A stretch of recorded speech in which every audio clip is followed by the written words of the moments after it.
Africa is in a very interesting place. We are 60 years down the line since the first African country, Ghana, gained independence.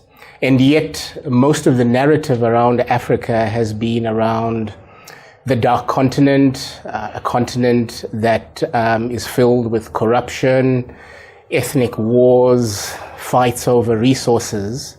And I think it's important for us to maybe take a little bit of a step back to analyze where some of this might be coming from.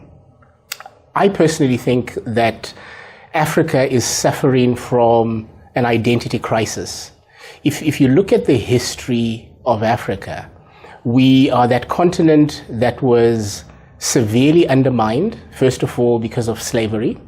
And the notion around slavery was based upon the African person just being a people group who are there to serve other people groups. A people group that doesn't really have much to offer the world except its manual labor. If you fast forward that towards the advent of colonialism across the African continent, you have a continent that wasn't even involved in a process where Europe sat down and decided to carve up Africa in whichever way it decided to carve up Africa.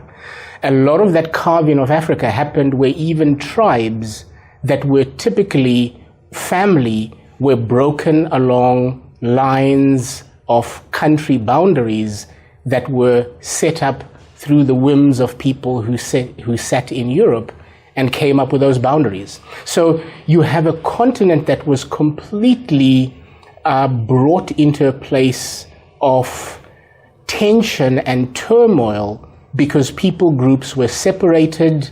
You had people groups that were completely torn apart because other people decided the destiny of Africa sitting in a boardroom somewhere.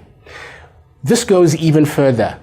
Part of what colonialism has done, if you really look at it, it's basically said to Africa, you know what, as African people, you can't actually look after yourselves. You can't actually lead yourselves. You can't manage the resources that you have in your nations. We will do it for you. Let us manage everything for you, and by the way, we will forcibly do it. So we have a continent of people who for generations could not lead, or were not allowed to lead, were not allowed to be owners of economic resources, effectively a people who were not allowed to be leaders in their own settings.